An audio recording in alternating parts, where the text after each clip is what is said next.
You guys, we want you guys to subscribe to Peppeh Soup. Yes. Peppeh Soup Show. Yeah, so the Peppeh Soup Show on Masah's YouTube channel. We're going live for the first time on Masah's YouTube channel. Yes, on Legally Masah. Legally Masah. See what I did there? Because I'm a lawyer. There it Legally is. Masah. Legally LegallyMasah. Legally Masah. So Peppeh Soup Show. Going live for the first time with Joe Hatagwa, and for the first time in maybe like 2 years for any reason. So yeah, subscribe. More content coming. Yes. As of tonight. As of tonight, and we're going to keep it going on a semi-regular basis. Yes. It looks like Sunday nights is going to be the best possible option for all of us. So we'll likely be going live every Sunday. So what are we talking about today? We're talking about orgasms in Africa today. And we got a few different topics, and we're going to break this up into segments. So for all of you who are watching along, you will notice that we are going to try to keep to a strict timetable. And we have notes. It's 10:09. 10:09 as we speak. My connection is giving me a little bit of issues, but the notes will be here.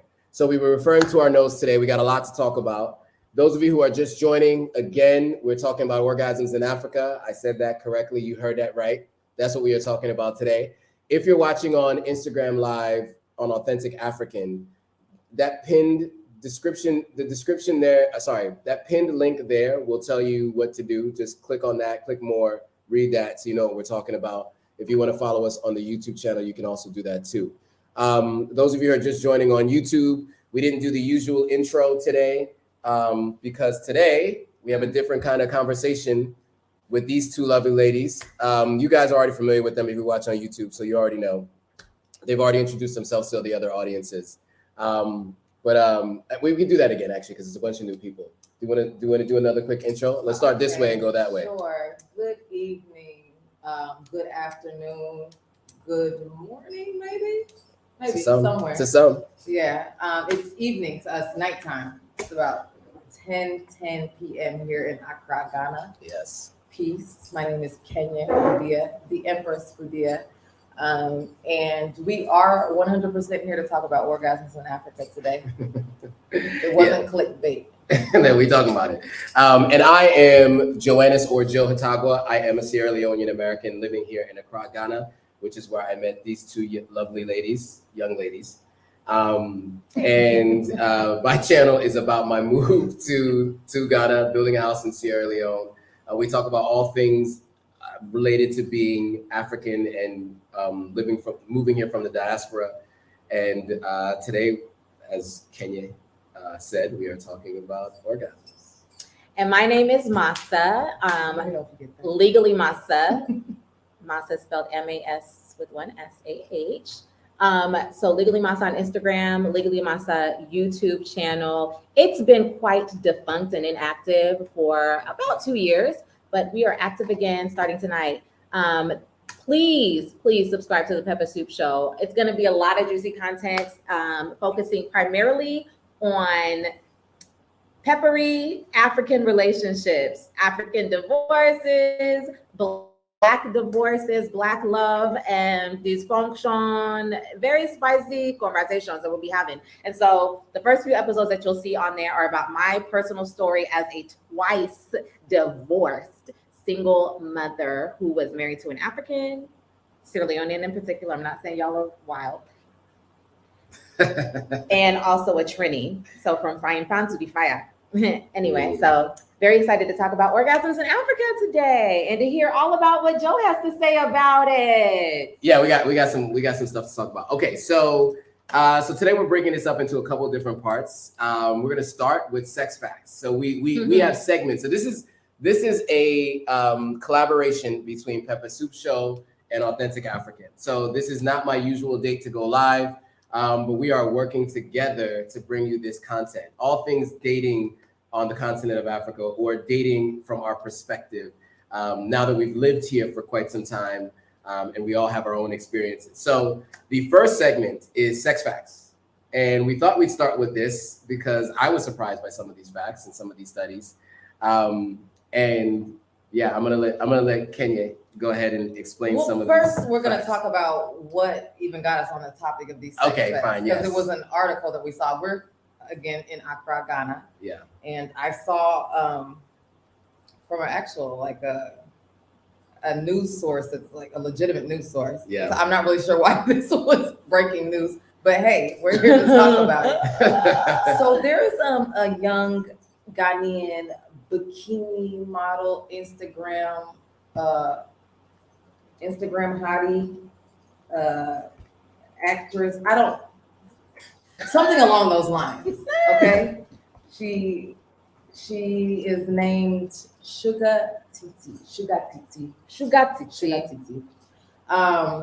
So there was an article about her that said, well, it quoted her. It said, "No man can satisfy me. I don't get orgasm." Sugar Titi revealed. So this was going all around the streets of Ghana past couple of days, past week or so. So I think she posted this on Twitter. And then a certain adult film star, I guess, saw this viral tweet that she had What's made. his name?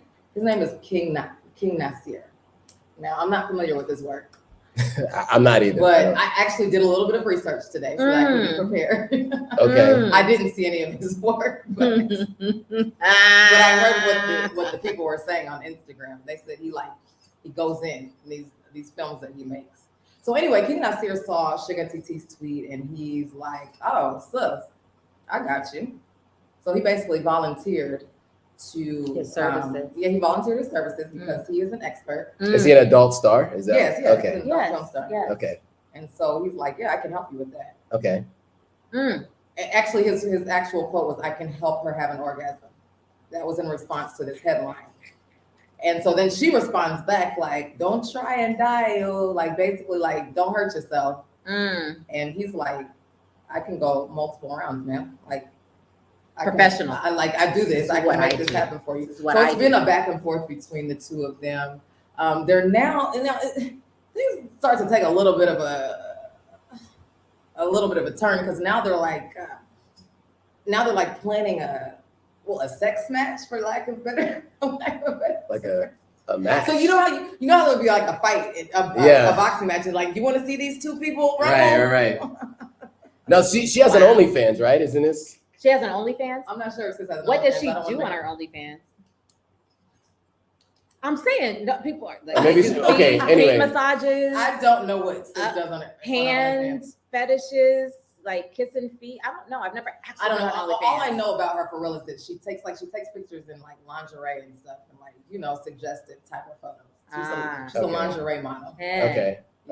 Okay. So, but yeah, now they're trying to put up this match and they're like, "Yeah, who wants to see this match?" And he's taking donations to like fund the production. That's why I said it took a little bit of a turn. But the point is, sis said that she's never had an orgasm. She said she spoke to her doctor about it. Her doctor said that some women do not orgasm, and so she's like, "I'm fine with it." So that's not going to happen.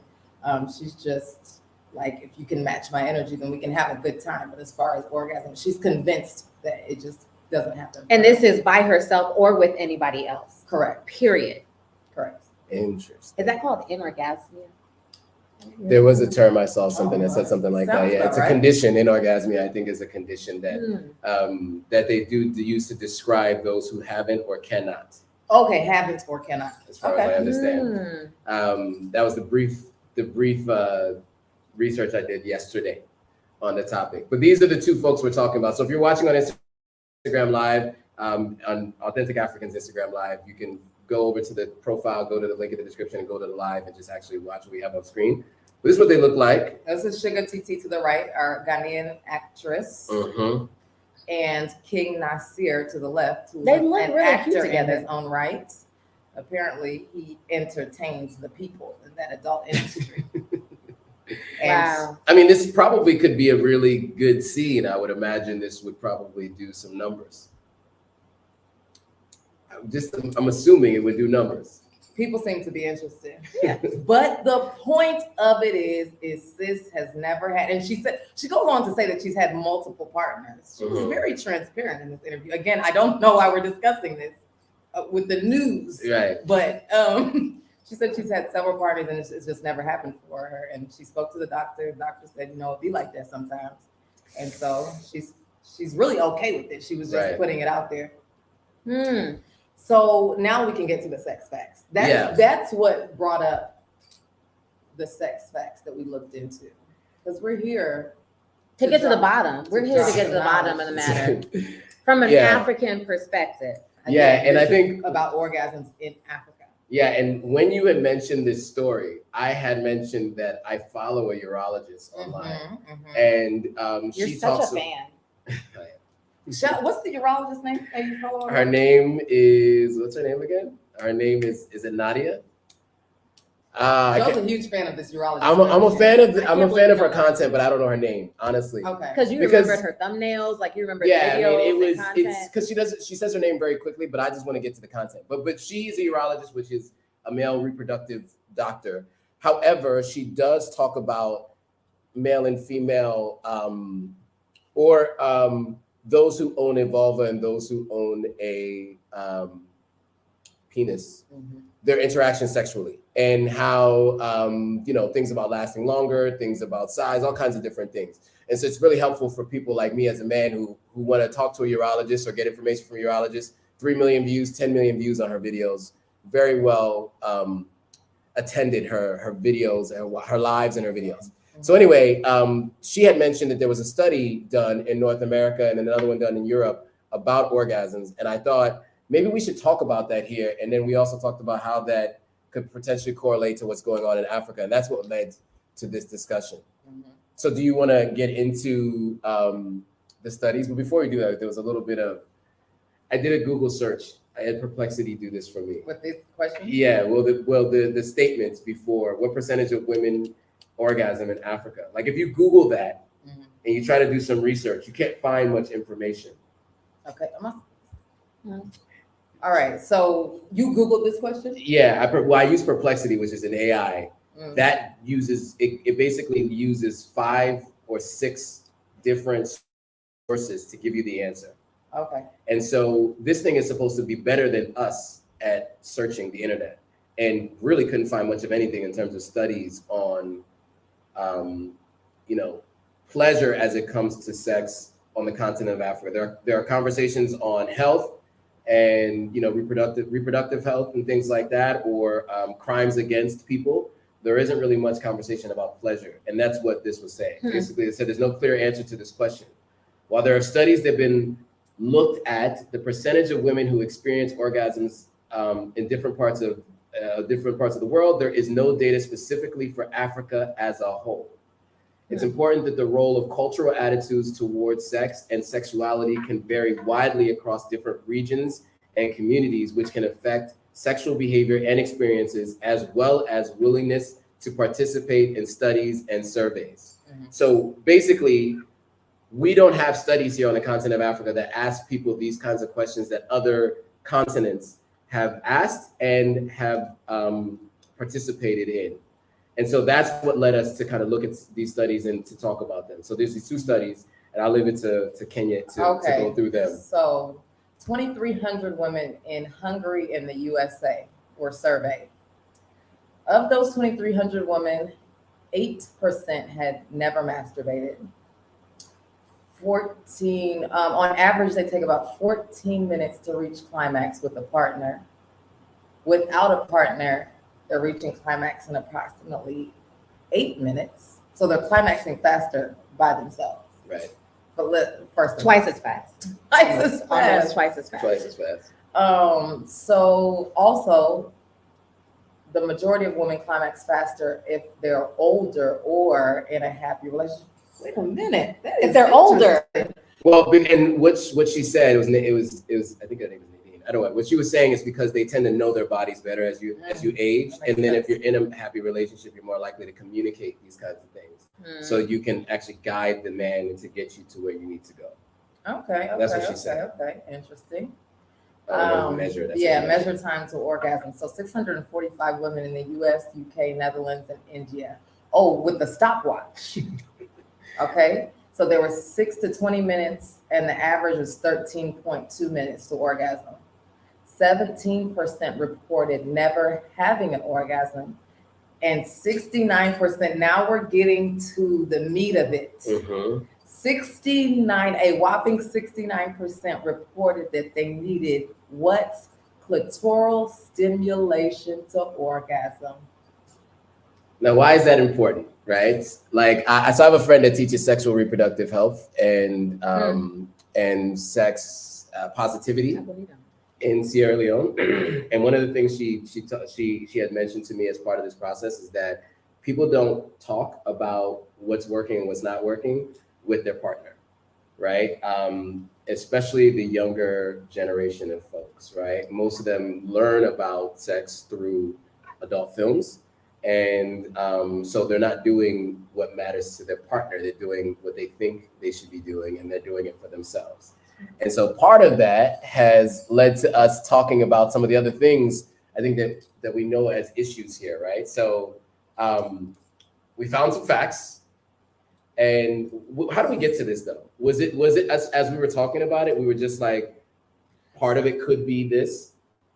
How did we get to the section I'm about to talk Yeah, about? exactly. Okay, so the reason why we got to the section I'm about to talk about, which is FGM, which of course, if you're familiar, is the acronym that stands for female genital mutilation, also known as female circumcision.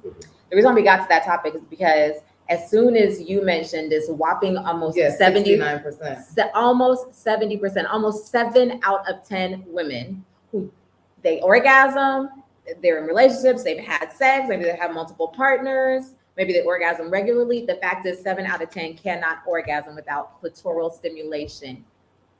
That means that if you don't have a clitoris, you're living a life without orgasms, maybe purely because of that reason and nothing else, no other organic issue going on. So then I immediately said, well, that's unfortunate for our African sisters and aunties, all their ancestors that came before them, because over 200 million women and girls have been circumcised and to this day continue to be circumcised in over 30 countries in Africa. 200 million. Alive today.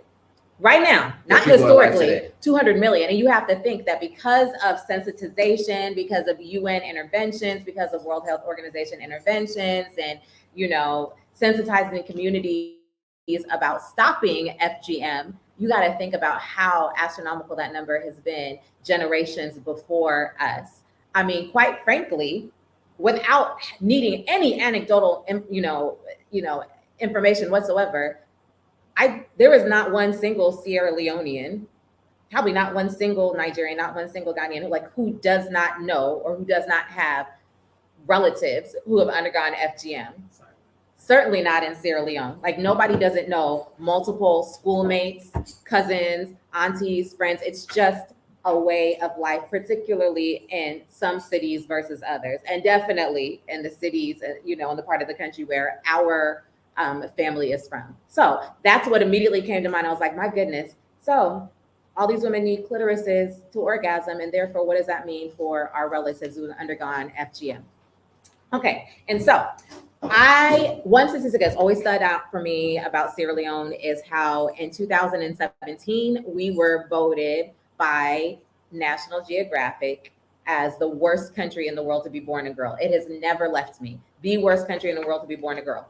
And 2 of the reasons why we were the number 1 worst country to be born a girl, and India was the 2nd worst country in the world to be born a girl, reasons were child marriages and what? FGM. And so when you think about that, and you think about a country and a society filled with women, young women, in some countries, not in Sierra Leone per se, but in some countries, they're circumcising girls at infancy, and it goes all the way from infancy to 15 years old on average. In some countries, girls are all the way in high school, right? So imagine the trauma. This is not something that happened to you and it's a faint memory when you're 5 years old. Some girls are 16, 17, 18 years old, and they're getting circumcised. And so there's a lot that goes into it. And then we just kind of went down the rabbit hole getting some statistics about that. I will say that immediately, I wanted to look up and see what Sierra Leone's rank is today on FGM. So number 1 country top country for the highest percentage of girls and women ages 15 to 49 who have undergone female genital mutilation or circumcision. Somalia comes in at number 1, reportedly at 98%. 98% of gorgeous, beautiful, regal Somalian women who have undergone female genital mutilation. That's what the statistics say, like on the World Atlas rankings and numbers. Guinea, Sierra Leone's direct neighbor, we share not just one border, we share such a long border that they border us on 2 sides of our country. So almost the same people separated by a language, and an invisible border. Guinea is number 2. But Sierra Leone is all the way down at number 7. So shout out to us. We're 7th country and out of all the countries in the entire world with the highest, 7th highest percentage, coming in at 88%. 88%. I will tell you that I remember specifically, it's never left me, that when I attended Annie Walsh Memorial School, an Anglican school, not just an Anglican school, the oldest girls' high school in West Africa. So creme de la creme of Sierra Leone. And back in the day, creme de la creme of West Africa, like elite daughters going there. I had a girlfriend. She was so sweet, so nice. She was 1 year ahead of me. So if I was 13 and she was 14 in Form 2 or Form 3, something like that, right? So like 13 years old. And she knew that particular holiday when she went home for Christmas that they were going to come get her. So it was like, I never forgot it. She was scared to go home for Christmas. She did not want to leave the boarding home and go home for break. But then she was also torn because she knew that her mother was really, really looking forward to it, that her older sisters were really looking forward to it, that it had already like paid money to have like clothes sewn, to have some, provisions made for her, that it was going to be a real source of pride for her family. And so because of the family, not even family pressure, but because of the family expectations and because of societal norms in the village where she came from, she was going to be taken out of an elite boarding school that particular December. And when the rest of us were on holidays, doing whatever we were doing on holidays, kicking on the beach or whatever, she was going to be taken to the bush. Right? And come back, in January as a completely changed individual. And I've often wondered, that was the December that we never went back to school after that. Because very shortly thereafter, by February, the American embassy shut down. And so after the Christmas break, we were just waiting for like sort of one of the last planes to leave the country. And I've never seen her since. I don't know how she's doing, but I know that her story is not even nearly unique because coming in at number 8, Sierra Leone, 88% of girls reportedly and women have undergone FGM. I will say this, because we're going to just end it on this. There are many, many health implications and ramifications for FGM.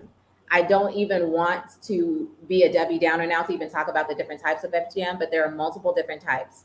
Generally speaking, my understanding, speaking of this just anecdotally and not ever having gone through this myself, Kenye never having gone through it herself personally, right? But Sierra Leone is probably a country that uses the most innocuous type of FGM.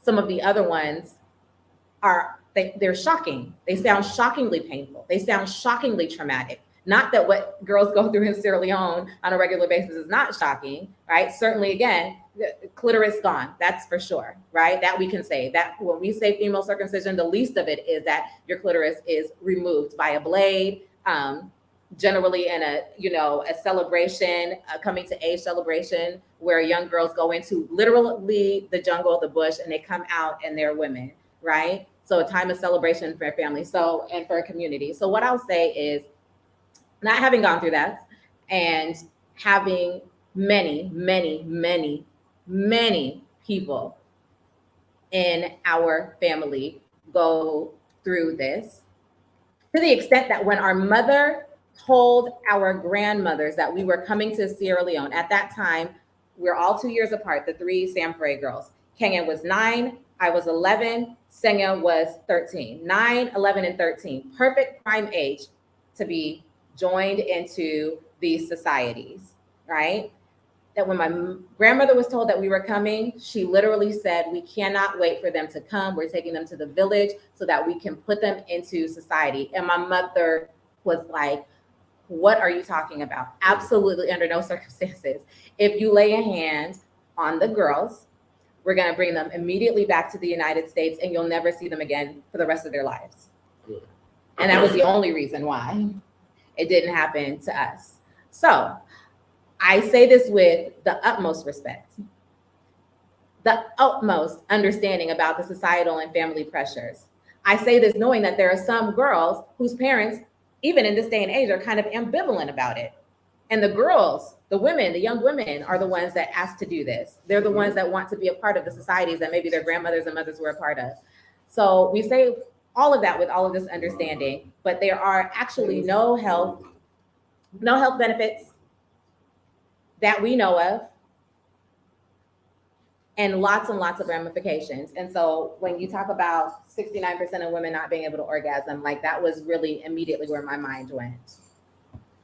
Yeah, and I can say I definitely want to do an episode about this. I know someone who is open to talking about it, and her experience is pretty wild. And I know other people personally who've gone through it. I know someone who grew up wishing she had done it. Right? She hadn't gone through it, and she was 19 by the time it did happen. But she had wished that she had gone through it, and then later was tricked into it. Like she had gone and figured it was never going to happen because she was told that in order to join adult society, to become an adult in Sierra Leone, you have to go through this process. And so she felt like she wasn't an adult yet. Everybody else had done it, so she felt weird having this and not having done it. So I think it's important to know that there are many people who are told that it's their choice to get it done.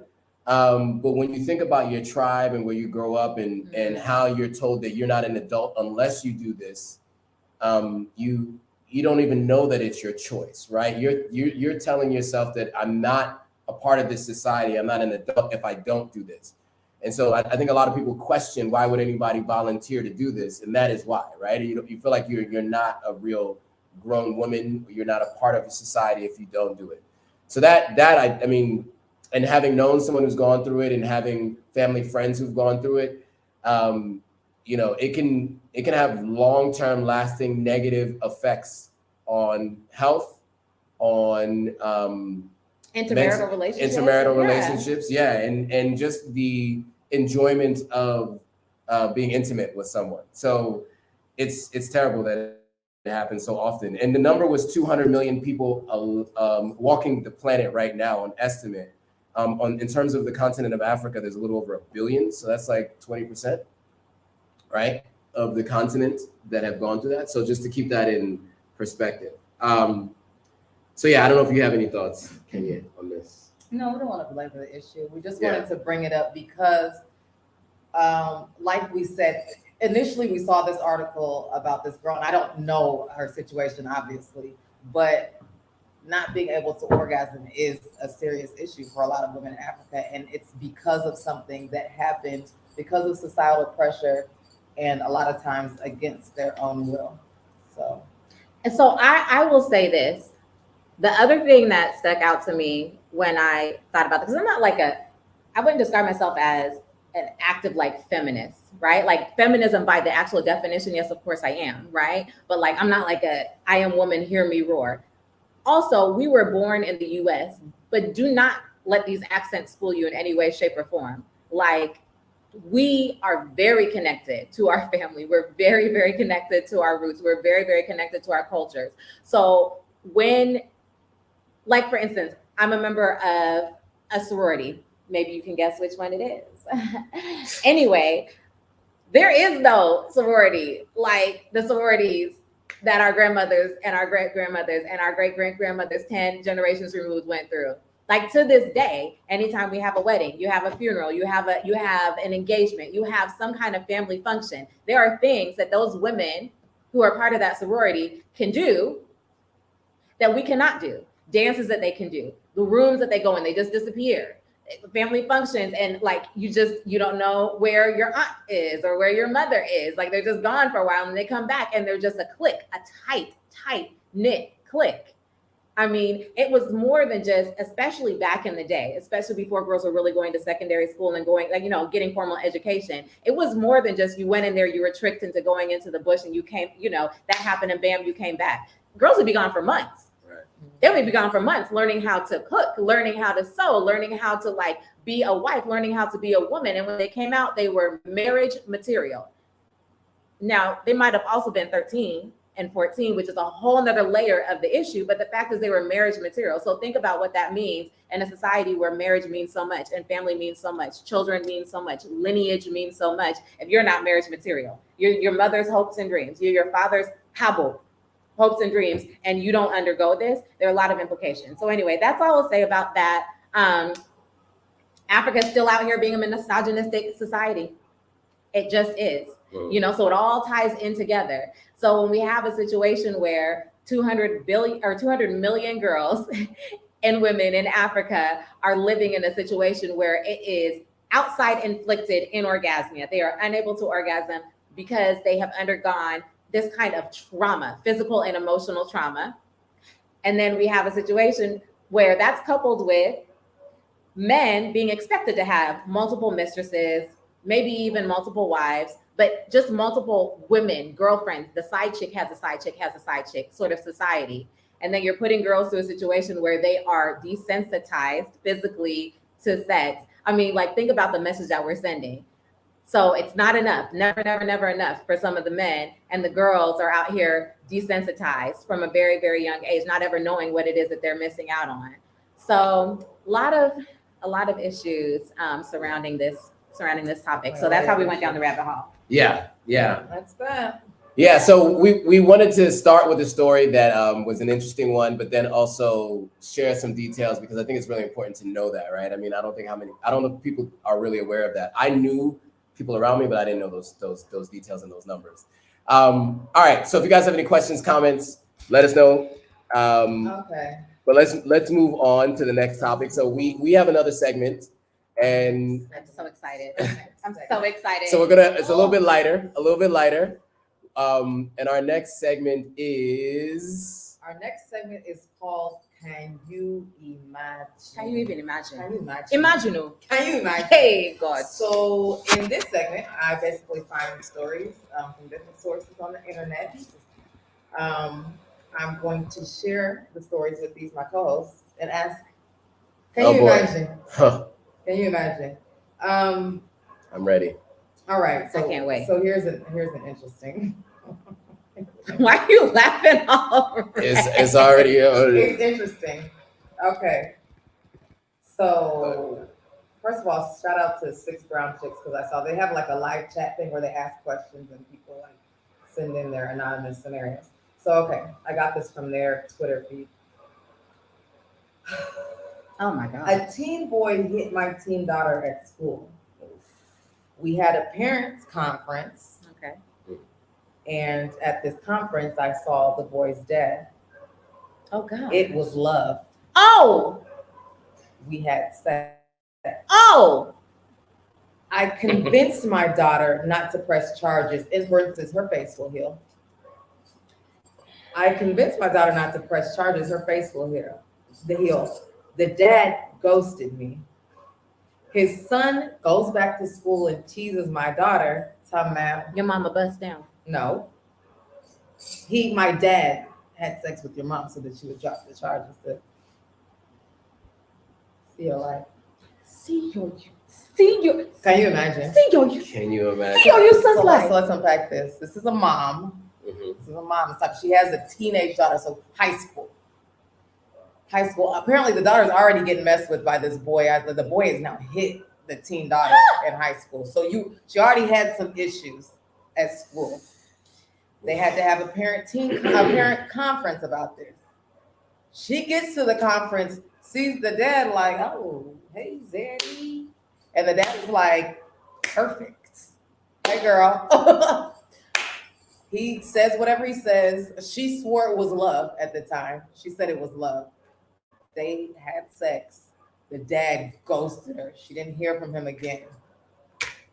Next thing you know, daughter comes back from school My God. Mommy, why? Yeah, Jamar just said. Mommy. Jamar just said that my dad busted down because they wanted me to drop the charges. Lord, What do you say? What do you say? Okay, Masah, you're a mother. Lord, I'm not that kind of mother. You're a resident mother. I'm not that kind of resident mother. Okay, let me unpack this. So, you guys, for those of you who haven't met me, not only am I a mother, not only am I a family law attorney, I'm a former domestic violence prosecutor. So used to prosecute men and women for what was just described. Like a slap would get you up to 6 months. If it's an aggravated slap where her face needed to heal because there were visible injuries, it's an aggravated battery. If they were in a relationship, it's an aggravated domestic battery. So that'll get you some time in the state of Illinois. What I will say is, first things first, we're not having a parents meeting. I can tell you that violence will be met with violence. And that's just me personally. And that's not me, the lawyer. That's me, the parent, the mother of 2 young girls. Your dusty son, your filthy, filthy, dusty son that you guys raised like an animal in your trashy, filthy house has raised his hand to my angel. Violence will be met with violence. I promise you that. That's first and foremost. So we're not going to sit down and have a parent meeting for me to have met Zaddy to then be stigmatized by Zaddy into foolishness. That's first and foremost. Secondly, there's never been a penis that I've ever seen or ever wished to experience, God forbid, that would make me forget my role as a mother. This mother is the type of horror story mother that sends broken children out into the world to create like more broken societal, like, more broken people that are ruining our society. Let's just start there. No normal mother would allow herself to be stigmatized to the point that she forgot that your daughter's her pupil, it ain't been right since Johnny punched her in the eye, straight licked her at school. So that's first and foremost. I'm not that kind of mother. But what I would say, if I had a momentary lapse of judgment, if the devil himself had entered my body that had caused me to behave this way, what I would do is simply beg. I would just beg. At that point, now you're begging, you're down in Africa, like when you really, really, really beg, like you butsu, you get down on the ground, now you're holding feet. Now I'm begging my daughter because I don't want her to carry that forward for the rest of her life. Not only did I not stand up for you, but now you know that your mother is a whore. That's not a burden that I would ever want my daughters to carry. So we would just have to pray about it deeply. We'd have to fast about it deeply. Now, true violence, because not only did you ghost me, like now you got this little 14-year-old boy clowning me. About it. And if he told my daughter directly and he's told the whole entire class, it's now spread. Now the principal knows that I'm a slut. Like, why does the principal need to know that? Why does the principal need to? Many mothers in the schools are sluts. Why does the principal need to know that I'm a whore? That's not right. And so it's definitely going to be some violence. I can tell you that for a fact. And then I would absolutely have to see whether or not there were a way for me to reinstate those charges. Like Johnny's not going to slide. Johnny's going to either get the law or Johnny's going to get these hands, because once you put your hands on my daughter, I'm not above maiming a child. I can tell you that for a fact. But again, that's just me. Joe, that's just from me. your opinion as a guy. Yeah, so my perspective is this. Number one, I think obviously this mother was thinking about herself first, right? Like that's what it came down to. Because at the end of the day, no matter what she saw in the guy, she still needed to protect her daughter first, right? So, whatever. You see somebody you find interesting, it's not him, it's the son. Maybe the son's a bad apple, may not be the father's fault. But the fact that she not only decided to sleep with the guy, okay, maybe there's nothing wrong with that. If you handle the situation with the daughter appropriately and you realize that it's not something that's learned in the house, the son does not learn this from his father. Okay, maybe you can go ahead and do that. But to convince your daughter not to press charges because you like the guy, like that's another level of like selfishness that I can't even fathom or understand. So the mother deserved to be ghosted. You know what I'm saying? Because she was teaching her daughter all the wrong lessons, right? Like all along the way. So she needed to learn that bad lesson. Now the worst part about it though is that the daughter has like a double whammy. First she got hit.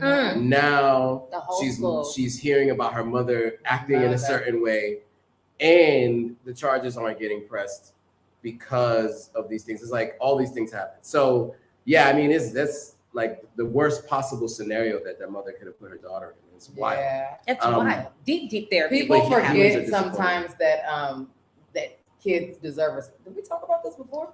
No. How children deserve respect as well. Mm. And this was just definitely a case where the mom, like, you definitely showed no respect for your daughter. No respect or concern, which is not actually like a natural mother's instinct. Like a natural mother's instinct, because we're talking about teenagers, we're not talking about little toddlers, right? Guys, let me be clear. Like, I don't know what little kids my daughter like bit in like daycare. I don't know who kicked her or what Johnny like spit on her, like, and then pushed her over to get the blocks in daycare. We're talking about teenagers. Like, I don't care what you saw at home. Like, you have good enough sense to know like what's a crime and not what's not a crime. Like, you purposely like assaulted my daughter in a school setting. Like, you did that purposefully. You are a criminal who was raised by a criminal. You decided to commit a crime against my child. Like, we're gonna have a legal discussion about it. And that's not just because I'm a lawyer. It's because I also know that, to be clear, for any of the parents in here who think like, you know, the high rate of incarceration of young Black boys, we're just presuming they're Black because we like to keep our stories very melanated.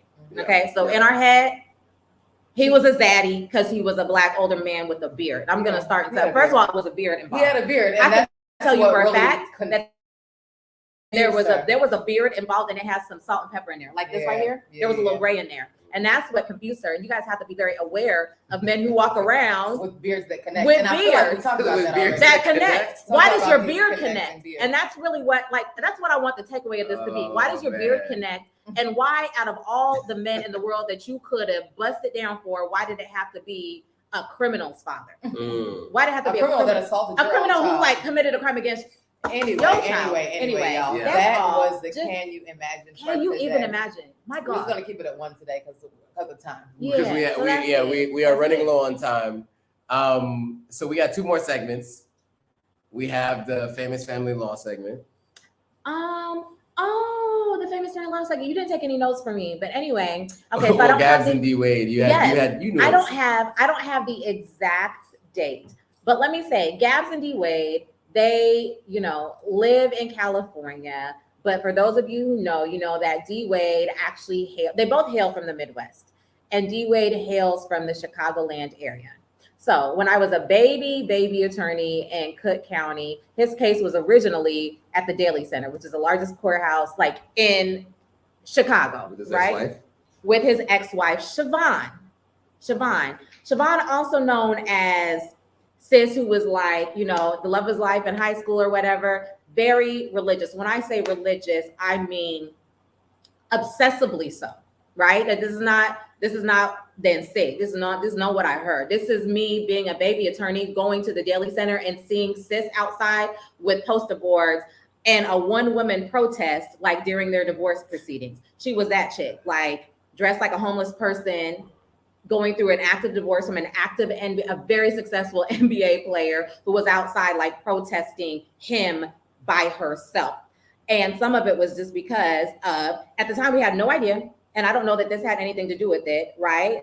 I don't know. I don't remember how old like the boys at that time, how old they were, how old Zaya was at the time. But she was very, very religious and had some fanatical religious views.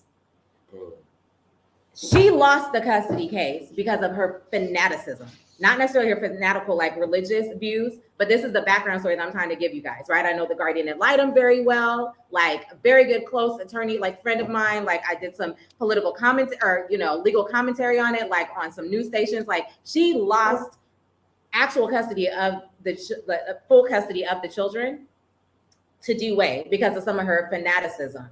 So this is the same Moda.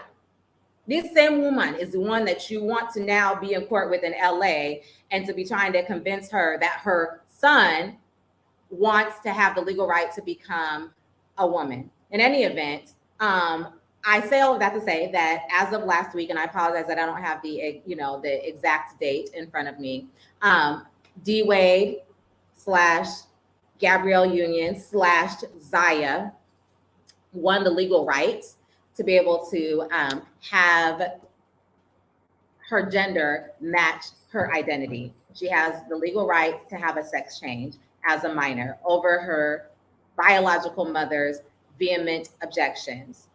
I'll say this again, as the resident parent, I'm the only one out of the two or the three of us who is a parent. You guys, I get that transgendered issues, LGBTQ issues are a major hot button topic. And while we are very African, we're also very American. And America is very laissez-faire. And as a parent, I do believe that in some way, shape, or form, like you've got to be laissez-faire because none of us can control our children. None of us can control how they live their life. None of us can control what's going on in their hearts and what's going on in their heads. So I personally, me, Masah, not speaking for African Giants who's sitting next to me, not speaking for Titi Kenye who's sitting there, just me personally as a mother of 3 children. Whatever my children want that's not breaking the law and is not killing them, I'm not going to allow that to interrupt my relationship with them. If they need an advocate, I will advocate. And in that sense, I'm very proud of D. Wade and Gabrielle Union for advocating and standing by their beautiful daughter, Zaya. That's how I feel about it. Her mother feels the exact opposite, but she lost. Okay. All right.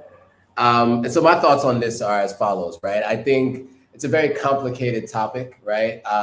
There's a lot of conversations around age and when you decide to move forward with surgeries, hormone treatments, etc. Right? The thing that I would say is it should be between parents and their doctor, right? A trusted professional who can determine what makes the most sense. I also think it matters who the children and the parents consult with in terms of the experts who, because before you go through this, most of the time it requires seeing certain psychologists and therapists and things of that nature, right?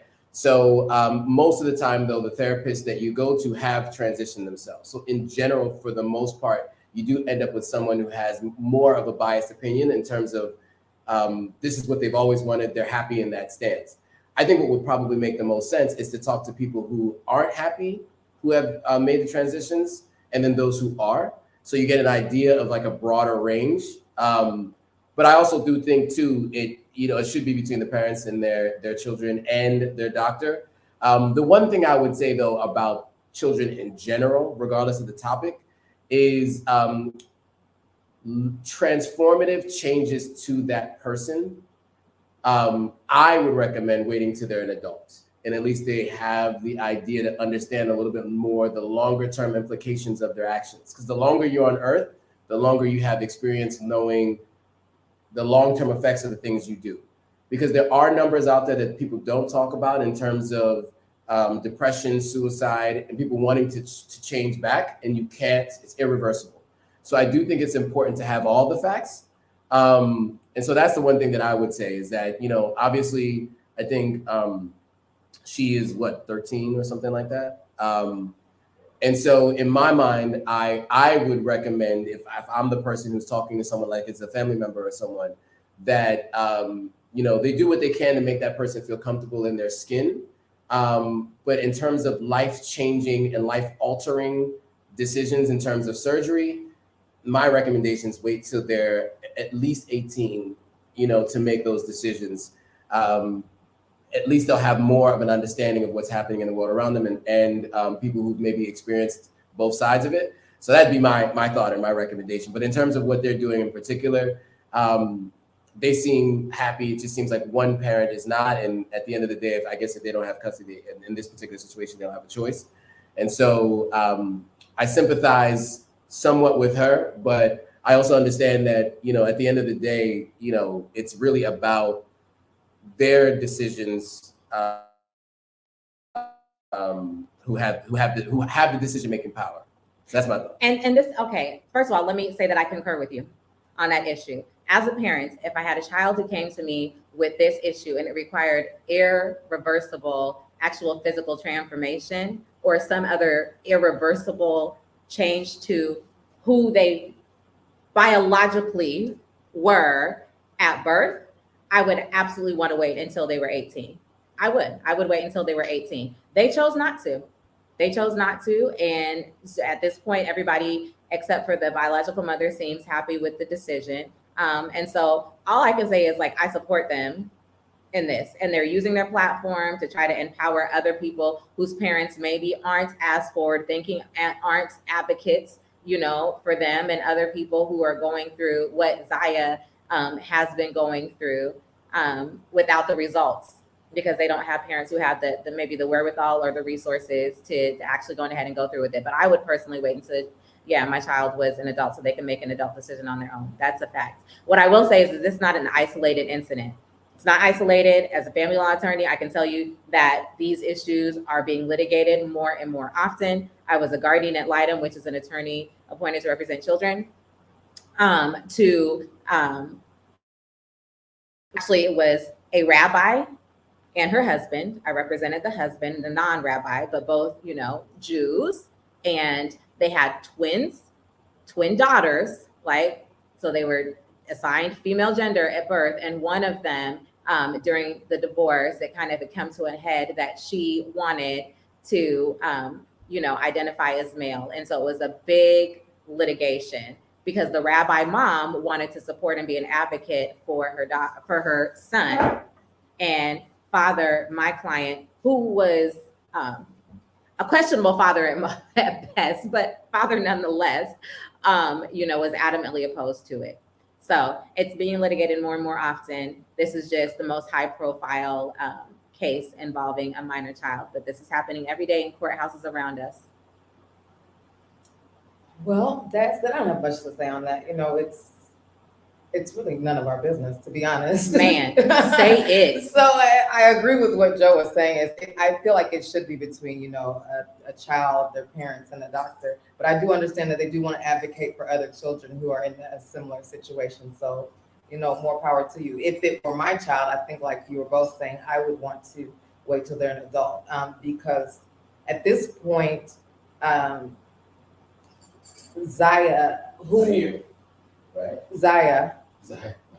No, Zaire is the older brother. Oh, I don't know what it says here. Zaya, Zaya. Okay, you're right. Yeah. Right, yeah. Yeah. So, Yeah. but Zaya, yeah, I would say that who she was as a boy previously, she actually didn't get the full experience of being a boy, because, you know, there's a boy, you go through puberty, and, you know, a lot of things happen to boys, and it's just like you said, you never know if even by the time she reaches 18, if maybe she would want to make a different decision. You never know. But anyway, like you said, they made the decision. They seem happy, and more power to her. She's gorgeous. Beautiful. Slay us. Man, slay us, give us. Okay, Anyway, so that's all. the final segment for tonight. Oh boy. Joe, you're gonna lead us on this one. All right, so the final segment for tonight is what's the final segment? The final segment of tonight, is dating in Africa. So I got a story for you guys. Okay. In the interest of time, I'm gonna keep it short, but we're gonna and I want to get your thoughts on this and get your thoughts out there. So Joe, just talk. Okay.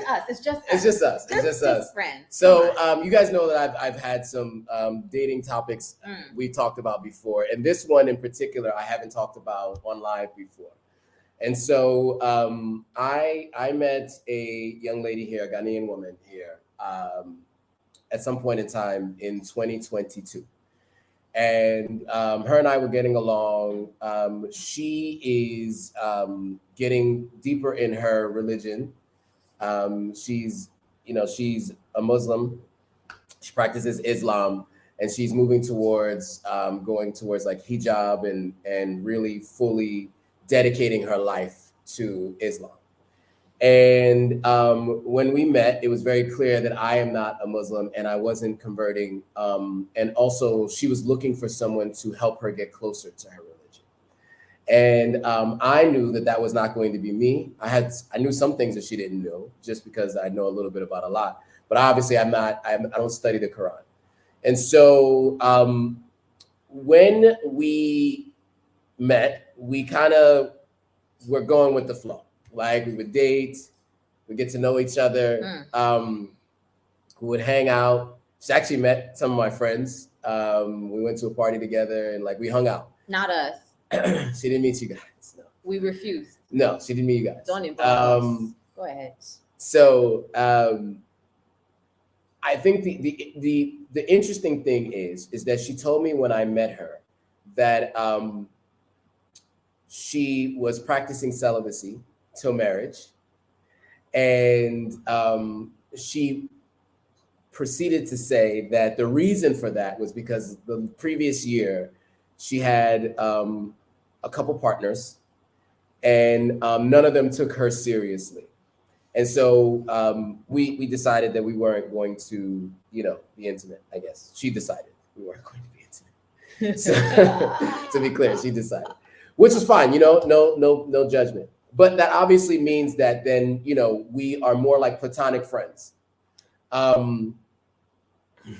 Joe, that's not true. Okay, what I mean is we're more like platonic friends in the sense that we are not actually Can you not be in a engaging. No, serious you're just romantic dating and not having sex. You can't be in a Joe. serious romantic You see, this relationship, is the and this is problem. the issue. And this is the reason why we refuse. You know how many You're times not you tried to platonic force us to friends. meet this girl and we refused? Because the thing is, the mix of messages were like glaring Okay. red flags to anybody Okay. who could see it. Okay. You guys were not platonic friends. You were I want to not clarify. platonic friends Feelings were caught on both sides. on both sides.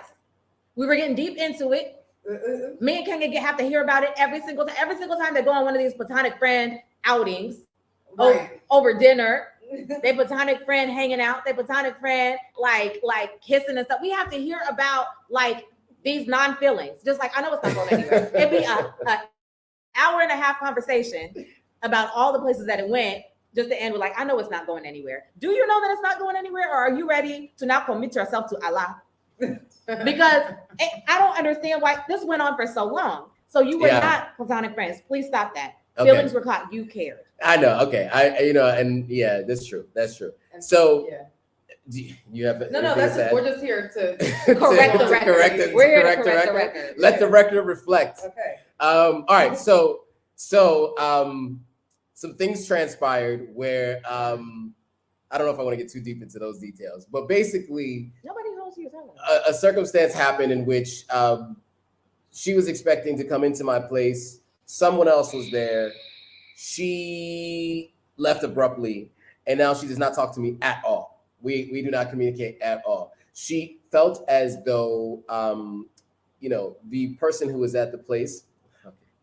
His ex, again, back to the fact that Joe lets the exes of his But- life linger and he brings them up. He communicates with them. Let me, Joe, you're not telling. Let me. Okay, tell you wait. Let's We tell gotta the be story. careful not to. Okay. We're not. Okay. Joe, we know. Wait, how to just tell let the me story. real quickly say this. Oh. Because So we're here to. I have to say this because the people who could be involved in this could be watching, and they tend to watch. And I want to be very clear on this, right? All right. I have a few exes here, right? So anybody who is watching this, just to be clear, anybody who's watching this as an audience who's been following me for a while, this is not likely to be someone that you may have heard me talk about. You don't know who we're talking about. right? You don't know who we're So talking let me about. just tell you I'm going to say tell that. you how it went down. 'Cause Definitely don't know who we're Joe's talking about. Pussyfooting around what's really going on. This is what happened. Mm. The girl who's about to be a full-fledged hijabi, they hung out like they be doing intermittently on one of these non-platonic dates that they went on, which is fine because that's the agreement that you made, which is why you're not platonic friends. You just agreed that you wouldn't be having sex, but you were On a definitely- romantic date. you were dating. They went on a romantic So date. they went on a romantic date like they be doing. She was in a good mood that day, right? She was extra friendly. So I said, I'm not saying she was frisky or nothing, but she was just like happy. He could tell that she was happy to be around him, whatever. It was going well. They get back to the house. She's dropping him off at the crib. And she's like, oh, actually, I'm a little pressed. Can I come in and use your restroom? Wah, wah. He's like, because one of these anonymous exes of his actually happened to be at his house that day. Because she happened to be in the city and Needed to pick something up from his house. yeah, I was trying to remember why she was even there. So she needed to pick. So I'll pick it up. She needed to pick something up from his house. and was still there after an entire platonic date had ended. And so he knew that she was there, and therefore Sis Bay, who was about to be a hijabi, who he maybe could have ended it with respectfully many months prior when he to this. knew that he wasn't about to be praying. He knew he wasn't 5 about to times a go day. to Mecca. You knew. He knew. She knew. Nobody ended it. So it ended in fire and flames. Go ahead. So yeah, so this is what happened. So imagine you like this dude that you obviously like, and y'all just can't seem to leave each other alone. You have another date. It's a great time. You're like, just real quick, let me just come in and use the restroom real quick. Who knows? She might have been using the excuse to like come in and hang out. Who knows? Maybe she wanted to change the celibacy rule that night. Who knows? The point is, she wanted to come in and he was like, somebody's actually in there. But you can come in. I just wanted to let you know what's going on. So imagine you've been on this date with this dude that you're feeling you like. The whole time you've been laughing and smiling in my face. There's a chick at your house. I'm sorry, what? And are you confused as to why she no longer wants to talk to you? You're a monster. Not confused. You're not actually a monster. She No, called you a let me clarify. You're not a monster, but in my head, Kenye. No. If you were in that situation, No. I would think in you your were. head at that I moment, would think you're a sociopath. You're literally the worst. Okay. I would. worst person You alive. when I gave dating horror stories, you would top the list. Oh, that would have topped the list.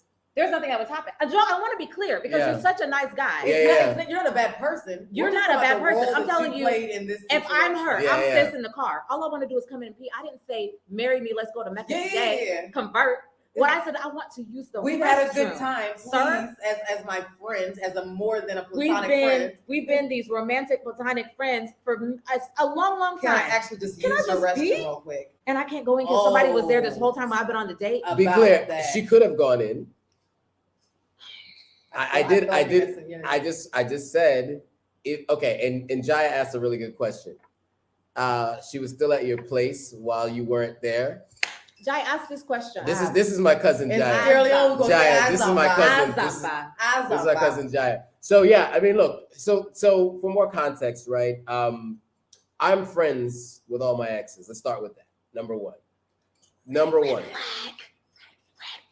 No, that's a good thing because in general, That's a red flag. no, because most people end relationships inamicably. I don't know if that's the way you describe. What's the word? Is that the word? I don't know. Yeah, I mean, it works. Enmity? No, No, inamicable. I not end amicable. amicably. Enmity. Enmity. Okay. I end all relationships amicably. So Not this one. okay, not the person that wanted me to convert.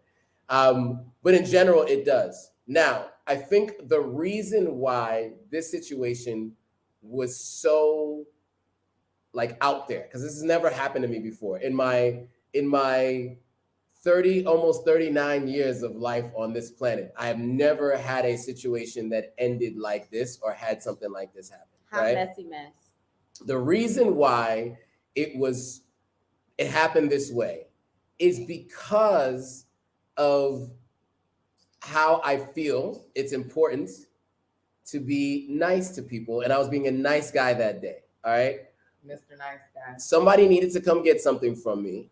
And when I was leaving out of my house, they were already on their way and they didn't communicate to me that they were on their way. Now, because I was just planning to go to dinner and then just come back home, I was like, fine, and they actually ended up staying there because they didn't have anyone to give the key to after they were there. Because they didn't have a key. I left the key with security. Security is like, we'll do this just once. They couldn't give the key back to security when they left. But also, they were going to Do stay we let longer. that ride, or do we ask why they couldn't just hand the key back to security? No, we don't let it ride. Why couldn't they hand the key back to The way security? that security handed it to her. Because security said, we were going to do this one time. You can give me the key. Once I give it to your guest, I'm not taking the key back from your guest. We're not doing multiple exchanges. Security has sense. We're not That's doing fine. multiple Security has exchanges. sense. They said we're not Security doing has multiple sense. exchanges with the key. That's Okay. fine. Okay. That's fine. Okay. Now, my ex needed something that I I'm sorry, really yeah, quickly. okay, yeah, sure. If I could interrupt. Fine, go for it. So therefore, before you took that your beard, before you took your connecting beard on one again of these romantic non-sexual dates with this girl that you seriously liked, you knew Mm-hmm. beyond a shadow of a doubt, Yeah. That somebody had your key. somebody was still at And your then house. security said, "Me, I don't mix You my knew. I don't want the key again." So Say, you wait a minute, knew go down, somebody oh, was holding your key. You been no so where they gonna Sure. host that girl, they waits for you. Yeah. So what, the respectable thing that you honestly could have done is turn down the ride just in case, and be like, you know what? Let me take myself home. Stop. Respect myself and go home. And Fair. not even bring her into this possible Mistakes messy were made. situation. Mistakes were made. Okay. If sis sure. meets you at the door, if she comes out to the car, if she happens to be like, I mean, just all kinds of mistakes were made. Okay. To be clear though, a couple Honest. things. Number one. I usually used to not. Well, I used to get a ride when we would go to dinner, with the person I went to dinner with. She almost, like literally 99% of the time. So this is with hindsight. We're looking back, and obviously this is a crazy situation. But 99% of the time, she would just drop me off and go about her day. Right? It was always that case, and it was just easier that way because she was being nice, and she would always drop me off. And so this case, she didn't use the restroom before she left the bar or restaurant, or maybe there were other intentions. And in my mind, it was a catch up. I mean, obviously we had something, but we both knew that there was never going to be a long-term relationship. So really, it was more like we were enjoying each other's company. Joe, all of these things that you're saying, they sound nice. As Masah said, if I'm homegirl in that situation on that night, you are a freaking psychopath. Yeah. Like in my head, this dude is a psycho, and I never want to talk to him again. And that's why you haven't heard from me. But you guys have to have more context though, because this young lady, the conversations over time were very much like, this can never work. These are the things you say to me. This can never work. Do you have to go out to dinner all of these to say things, that? You're not the only person that we know go out right. that to dinner. swears it's not going to work with somebody, but keeps linking up with them and talking about how it's not going to work for years over dinner, at the beach, at resorts, on Valentine's Day.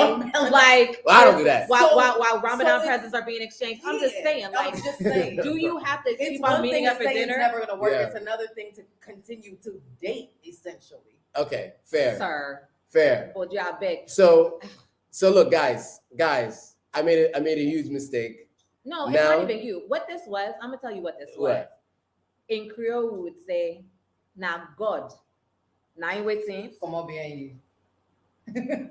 God, who was where, Okay. and also bien you. He just That means Come it on, take translates to God who normally has your back was like, you know what? He got to learn this lesson. God just come on behind your back. Like, yeah. Because this guy is just, he's a foolish goat. Let me just allow him to learn this lesson quickly. him to learn this lesson, to be wasting hijab's time. It's not right. Decent, nice Muslim. And this is the other issue was the being so friendly with exes. This is also a situation where there's a lack of boundaries. And a lack of discernment about toxicity, because X. Okay. X. Okay. Yeah. Why? Okay. So They're asked for a reason. If somebody, because you're making it sound like, well, she was on her way and I was living my life, minding my business, doing the things that I planned to do, and she didn't tell me she was on the way, so I had to leave her my key. What are you talking about? If you explain that to me as the chick, and this is how you are, I would literally curse you out. What's you they talk about? So it's best that we don't talk, because the explanation that you're trying to give me would make me actually curse you out. Yeah, well, I mean, because your ex was on her way to your house and she didn't tell you, so you just had to leave her. What's in Amiondi? What are you talking about, Mr. Friendly? You know what Mr. Smiles a lot. Stop smiling so much. Calm down. One thing, I understand that you feel like it's admirable to still be friends with your exes. It is. I don't have beef with my exes either. Yeah. My exes can't ruin my life like that. In situations. Now, I'm not saying she ruined your life. She ruined your night. It made shit mad awkward. She ruined whatever you and Hijabi had going on. So there's no way that I'm allowing an ex to come in and shake up my situation. Okay. That's when you're letting your boundaries be a little too fluid. Yeah, true. And you know what I wish? I wish that some of these comments that you guys are putting up, I would have had earlier, so that I didn't have to get into this story. But there was a couple things that people had. to say. It's all right. Well, We're done now, okay. so many different things you guys had to say. So we want to go through a bunch of these things because we missed a few of them. So there was some conversations about our initial discussion, which we didn't even get into your discussions about the FGM. And Patricia was saying that she actually would say that she would do what she want. It's not for the family. Patricia Matthews. So you're not African, and I mean no, that she's Jamaican. respectfully. She's Jamaican, yeah. Okay, but you're not African. Yeah. My sisters used to. I feel like maybe you can make it on your own, like maybe in Jamaica, and it's a beautiful island and all of that. I don't let family members get into my life if they don't want to accept me for the FGM. The thing is that that's actually not a thing in Africa. Our family members, your life is my life. Look at your life, my life. You see me and my sister, like her life is my life. My life is her life. Like we, are also American. And so like we interact as sisters kind of to an extent as like sisters, but then me, I'm the elder. She's the junior. And her life is my life, and my life is her life. So that's not even actually a thing. Like societal pressure, family pressure, like to do these things that are used to be norms. And to some extent, in many corners of our country and many other countries are norms. Family pressure is even a thing that, like she said, even we as Americans, absolutely, we still have to it takes therapy and all of that, talking it out and all that to really push through that to live your own life. To live your own life, it takes a lot when you come up. Well, you come up African, no. Yeah. And the thing is, like, just to be clear, right? I think Patricia, what we're saying is, from your perspective, you already coming out from an outside perspective, right? So it's a little easier to look at it and say, obviously, you wouldn't do it. Mm-hmm. But the thing is that many people actually want to do it, and that's the thing that we want to be clear on, right? Mm-hmm. They want to do it. It's not as if they're being forced to do it. Like, a lot of them want to do it because in their minds, it's how I become a part of society. I become a woman. Yeah, so like. Just to kind of keep that in mind, right? It's not like she was looking at this from another perspective and then it's been forced. It's like, or for many of them, it's forced. It's like they've grown up with this idea, and so this is what they feel. And then, okay, I also want to be clear. When we are involved in one another's life, like we're involved in one another's lives because maybe we nosy, we messy, we love each other. We're like American-ish sisters.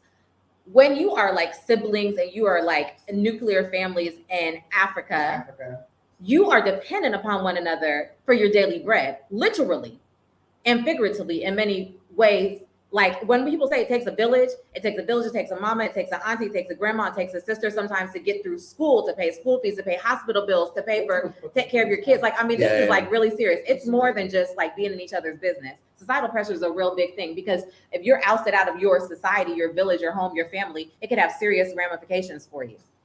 Yeah. Okay. So Phoenix Indigo was saying, just a correction. It's not necessarily a sex change. It was obtain a gender. Sorry.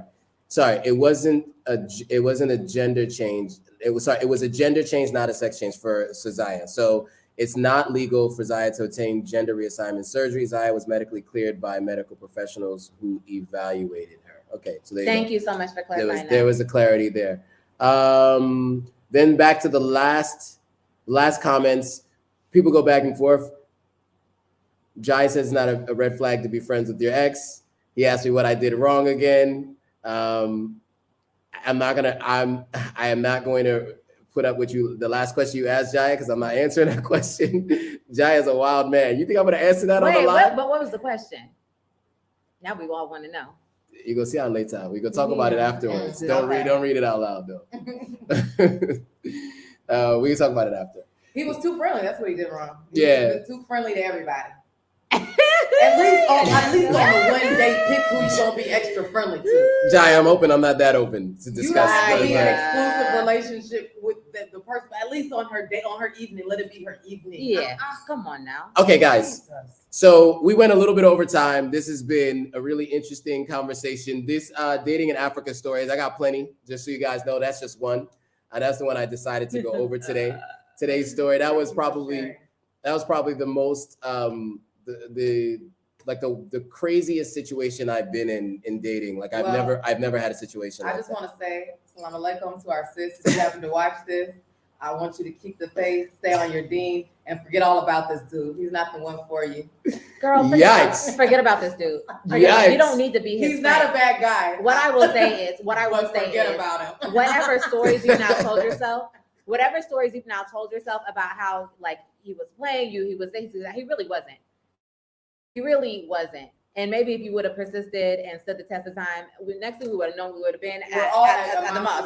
We're all at a mosque in hijab for the wedding. You know, you don't know. We don't know what the future would have held, because he did respect you. He did hold you in high esteem. Mistakes were made. But please, Auntie, take this as an opportunity to just escape. That's your exits. Exits. Oh, she's exited with first with a 4-page letter, and now She said what she had to say, period. she put it all in writing. Man, that was a tough read. But anyway. I hope she cussed you out.